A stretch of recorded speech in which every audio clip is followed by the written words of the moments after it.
Welcome back, everybody. Don't worry, I'm not doing the helmet thing. So, this is an updated video on what we did the other day for the Reveno clutch on a Git 49cc 2020 Honda Ruckus. So we originally made the video with questions on the clutch itself.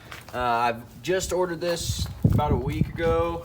I have the Reveno stock on here, or the Reveno clutch on here.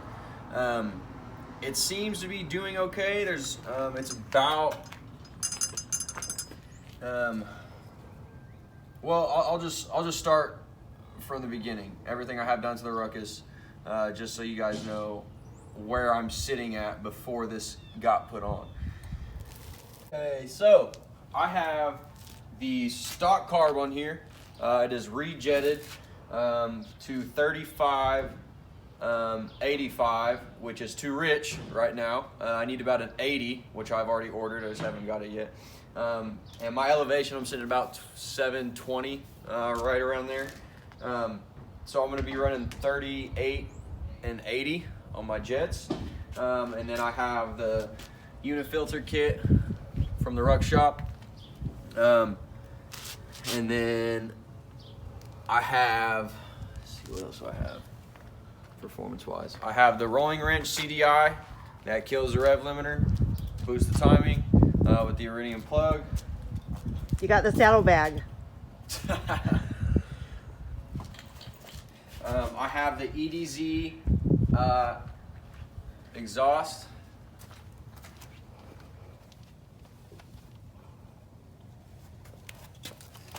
He was afraid he wouldn't like the crown, but it kind of looks pretty good.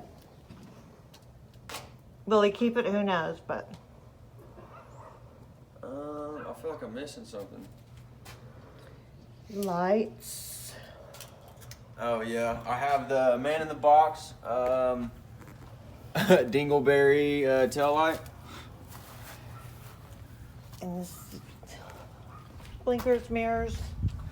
Yeah, the non-performance mods, just aesthetics, were the turn signals, the one mirror, the license plate holder.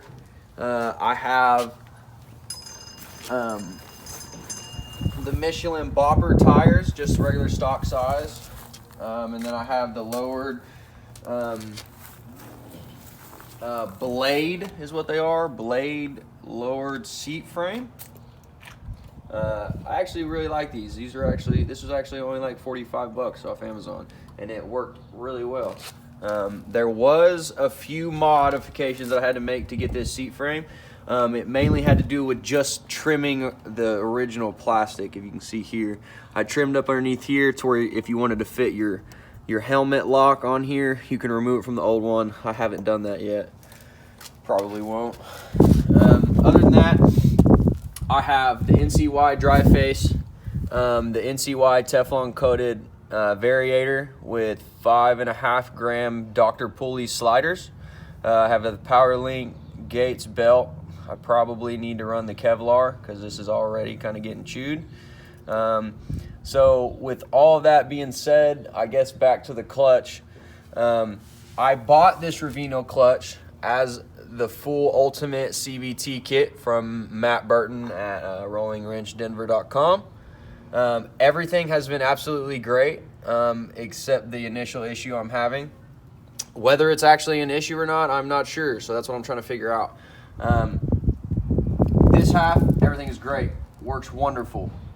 The initial time I put the Reveno clutch on, again, I know that it's supposed to run 150 miles or so to break it in.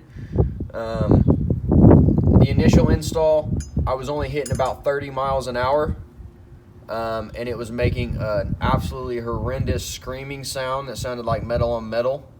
So I took it off and put it on about 3 or 4 different times just to make sure. Researched as much as I could about this, even though there's not that much testing and tuning going on with them. At least here in the States, at least.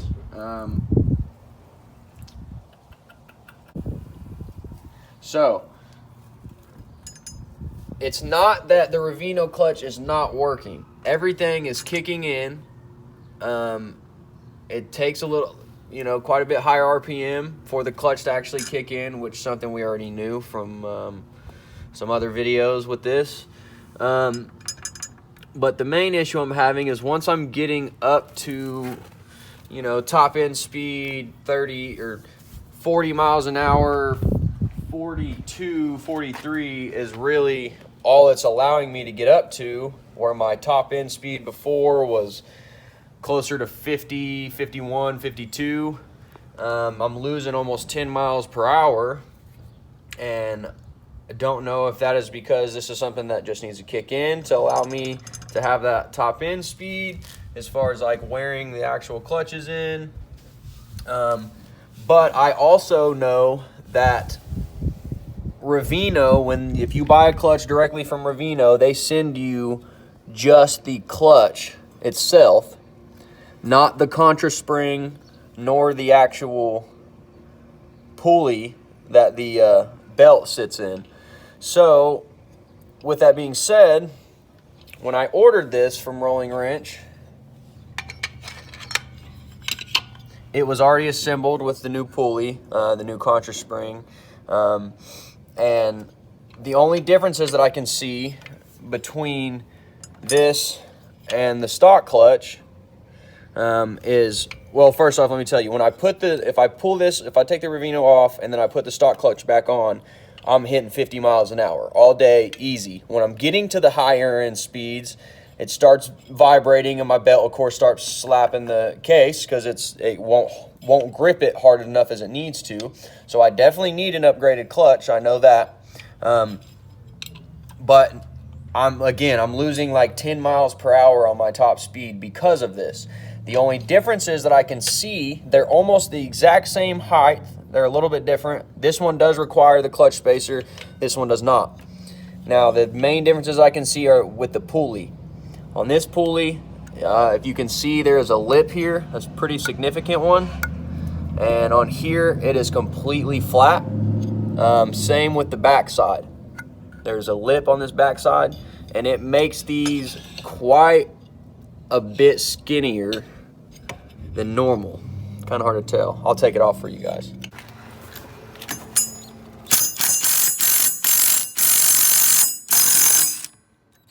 Battery's about dead.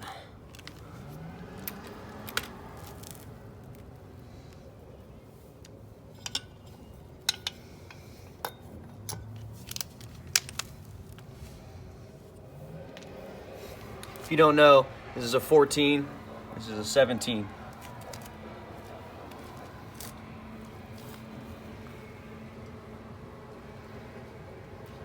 Charge this.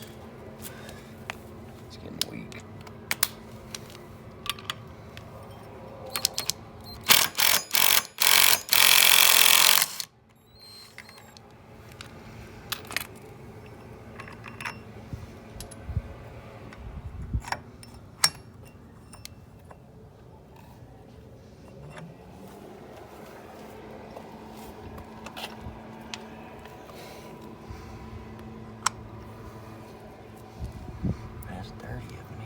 See all that? Wow. That's just from the belt. So this is how much my belt is getting chewed. But I've been running it kind of hard because it runs really good with the stock clutch. But that's why it's chewing up my belt, because it's running hella fast for this little bitty thing. Well, I guess I'm just finished taking it off.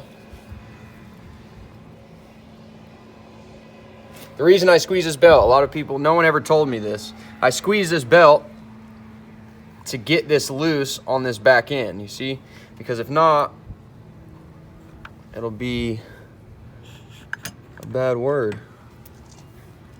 So,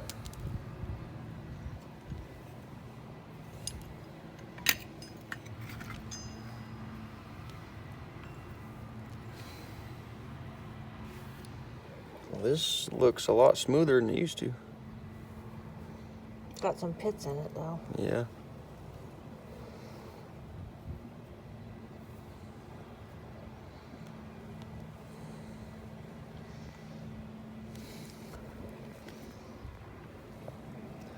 It's not eating the shaft or anything, so that's good. Okay.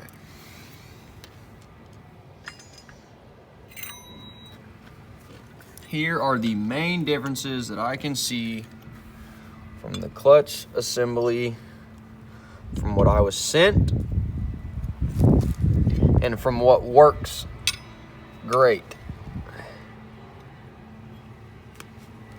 Kind of hard to tell, but there's a pretty significant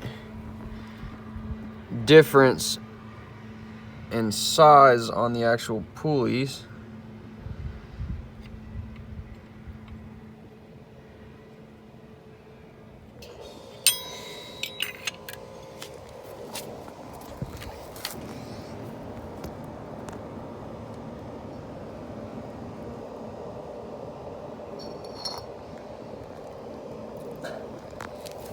Huge. Right.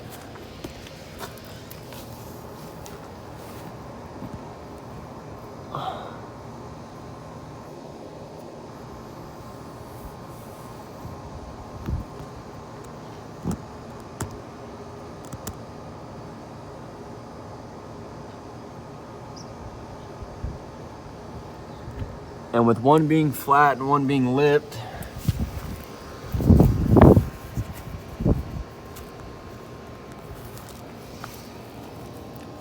I don't know if when it was assembled from rolling wrench, if this contra spring is just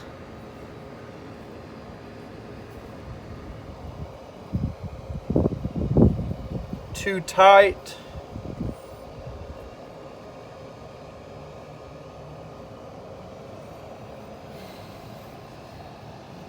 Something I just noticed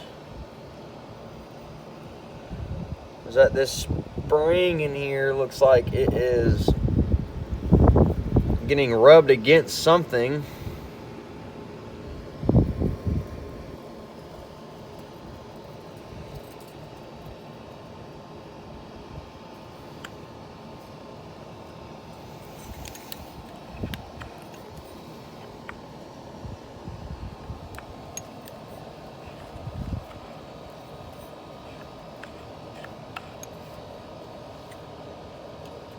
And I just noticed that it's not going all the way back in either.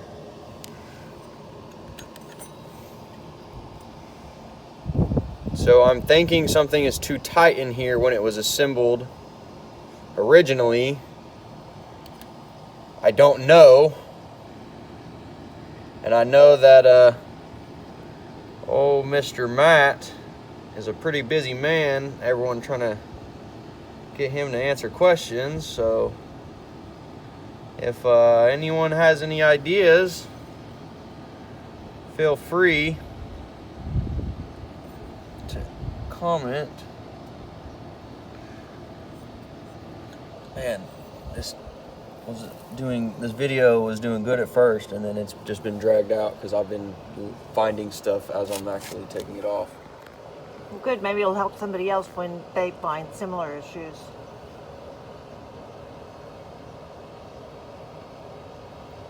Not used to this, guys. My grandma talked me into this. I'm more so of just, let's just figure it out. I don't care too much on if Well, he didn't want to take up quilting. well,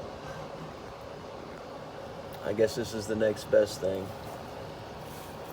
And I know a little bit about it all, so if I can't get him to operate More than the most of sewing y'all. machine.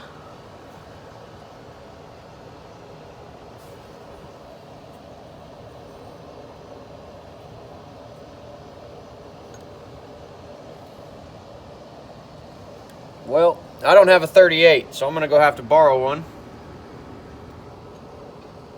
and get back to you guys. So I'm gonna take this apart, reassemble it, see if it makes any difference, because it's acting as if it's way too tight, and I'm getting a lot of vibration, which is why this whole thing is claimed to have 0 vibration. And it's almost pulsating through the entire bike while I'm riding. So it's kind of hard to ignore. The noise I've gotten over. My exhaust drowns it out, but it just doesn't feel right.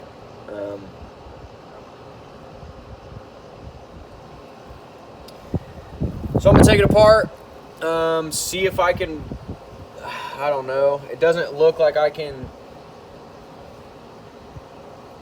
exchange these out, but I guess we'll see. I'll get back to you guys.